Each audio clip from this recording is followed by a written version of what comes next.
You are live. I'm live. Hopefully you're alive. So, I'm back. Sleepy J, Half-Ass Gaming World Headquarters on a Wednesday, late afternoon, Wednesday, October. It's already dark.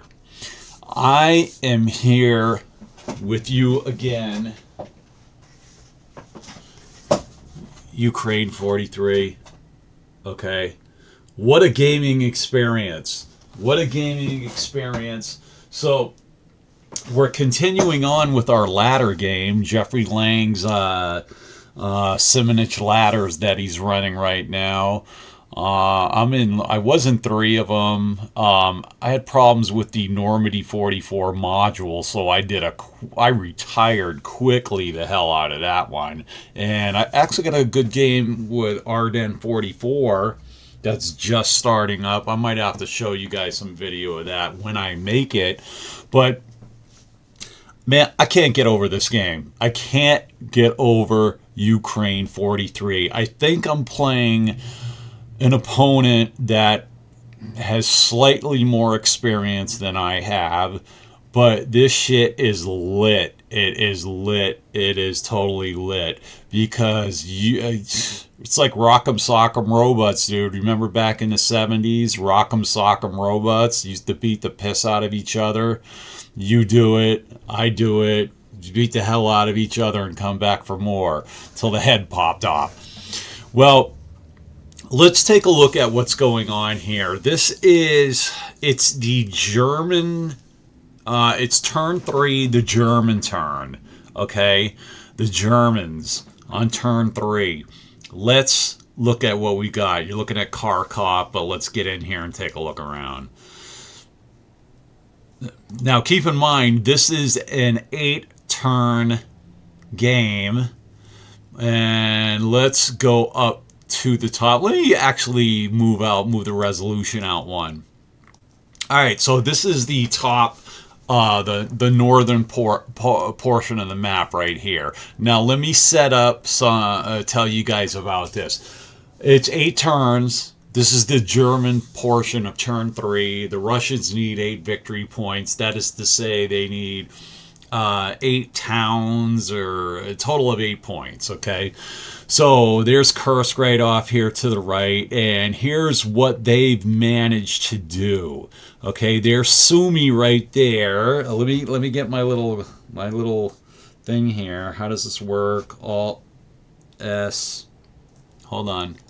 Is that it? Yeah, there's Sumy right there. That's worth a point. Now, again, you can see the front lines right here, where the blue is the German fortifications, the red is the Soviet fortifications, and you can see they got a 3 spot right over here he's got some powerful units in here. He's got a 786. He's got a 536. Pretty powerful 766 right here.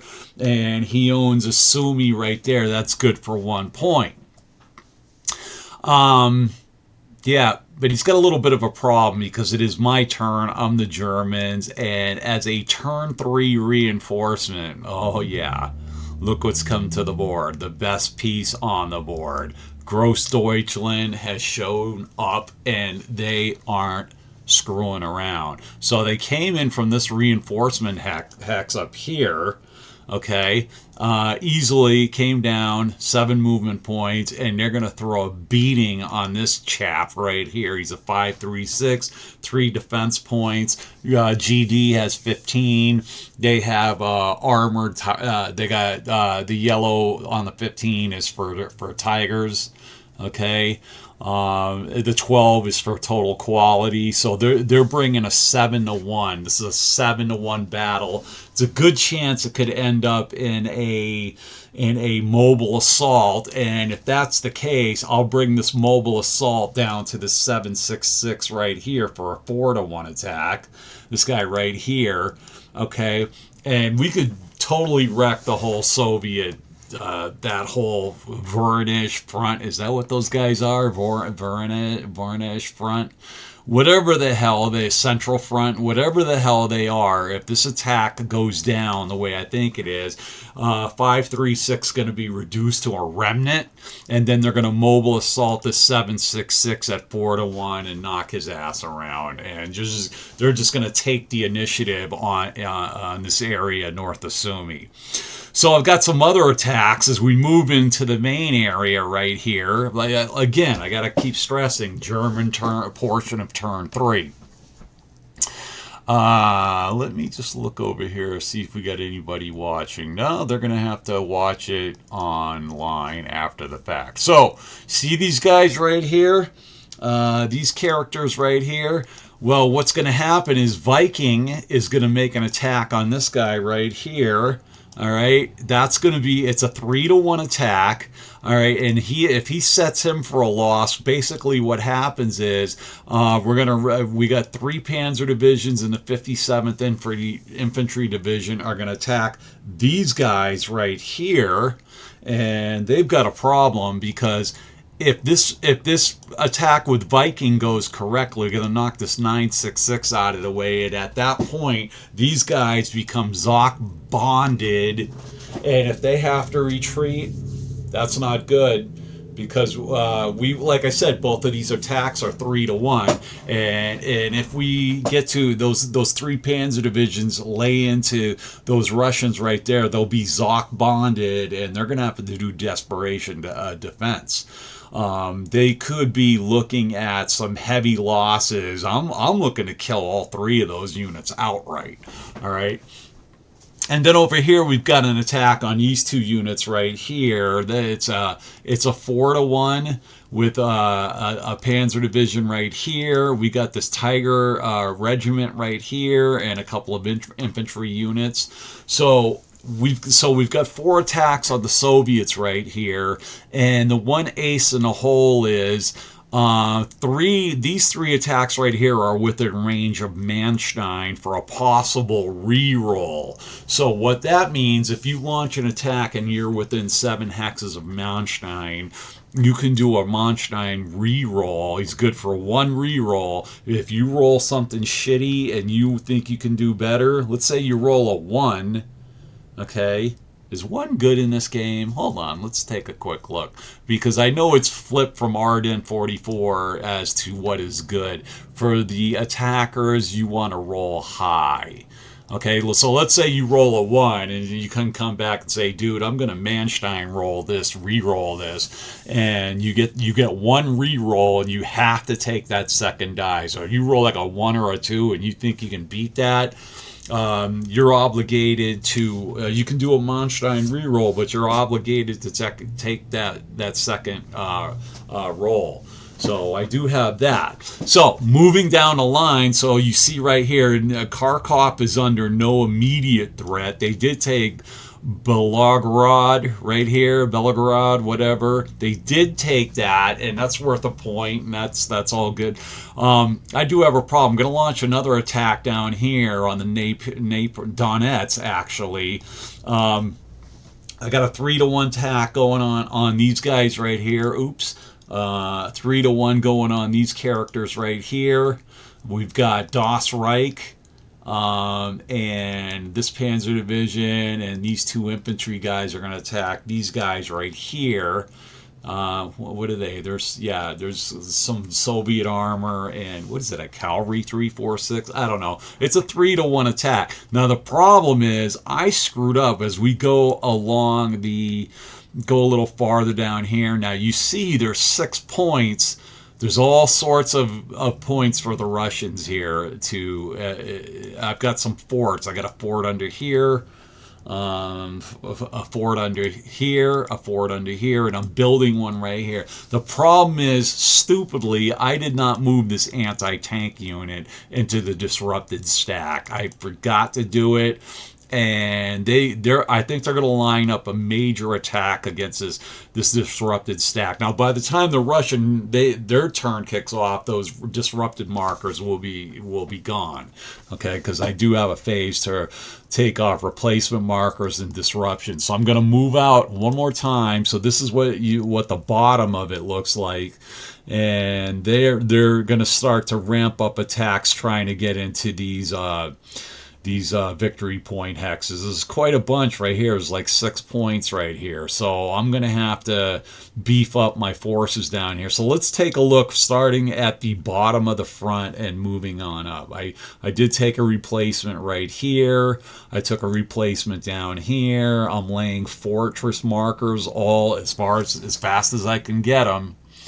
That's Totenkopf right here. Let me make these bigger. Yeah, Totenkopf right here. All right, there's a Panzer Division under strength. Up here, you got some more armor, and I am in E attack is right here in by the Izium Gap, Izium Bend, I mean. And moving right on up, Kharkov is under no immediate threat, but they are going to come after him from the north. But over here is where all my power is. I mean, I've got Grossdeutschland over here. I've got Viking right here. 1, 2, 3 Panzer divisions here. Panzer division here with a Tiger battalion or regiment or whatever. So I'm counting on getting some decent attacks right here. And next turn as a reinforcement, the Russians do get their best reinforcements this turn, and then I'm coming back with another Panzer division and a half strength infantry division. So, and all my reinforcements are coming from the north. That's the other thing right now. As I look into the scenario, German campaign, everything that I'm going to get through 8 turns comes from, well, actually, into turn 6, everything comes from the north. Then I get a unit from the west, and then I get 2 units from the south, and again, 1 from the north. So, yeah, I got another Panzer division that I'm going to bring down the throw with Grossdeutschland, and they're going to go on the offensive and just wear these guys out over here. The Russian units don't have much staying power, but there's a shit ton of them. They keep coming, but like they don't have much staying power. Now let me sit back and talk about this game. All right, Ukraine 43 is P500 on its 3rd printing. Okay, if you don't have it, you've got to get this game. You've got to get this game, because I know in the other 40 series Simonich games that, you know, you have Normandy heavily dependent on weather rolls. Okay, love the game. Ardennes 44. I mean, you start off like a house of fire with the Germans, but once that allied that artillery just zeroes in on you, and you start running into fuel issues and the weather clears, you've got to be playing your best game to not have the allies just take over and throw a beat down on you. I mean, it's possible. Stalingrad 42, don't have much experience with that. France, same with that. North Africa, same with that. So I basically play the 3 games. What else did he's got some other shit too. Holland, now you actually don't have any experience with. So I gotta get into my Simonich games, definitely. So everybody, I'm not gonna say everybody. A lot of people love this game. A lot of people love this game because it's like I said, man. You know, you take their best shot, and then he's got to take your best shot, and it is awesome. So I'm playing an opponent who probably has slightly more experience than me, and I've got some key attacks to finish out turn 3 right here. And dude, you get and if I'm able to lay some destruction on the Soviets, man, this whole area north of Kharkov could just turn just turn for the Germans here in turns 3, 4, and 5. It could possibly happen. So, anyways, I'm John. I'm here. Trying to play this. Maybe my opponent will get back to me. We got a pretty good thing. We're using Axe, so I'll send him a file with my attacks, like this file that you've seen. He'll go in the Axe system and roll them, and then what happens? He'll send it. I'll go in there, get the file back, and then I'll be able to do my advanced AACs. Advance after combat, and then it'll be his turn, and maybe I might be being able to do a mobile assault. I can't wait, man. This thing, if you don't have this game, you've got to get your ass on the P500 for $50. There's like 600. It's made the cut. You've got to get this shit if you don't have it. Anyway, I'm John. I'm out. See you guys next time. I'm going to keep you abreast of what's going on with this game because it is wicked fun, man. You got to get it. I'm out. Bye. See you guys next time. Later.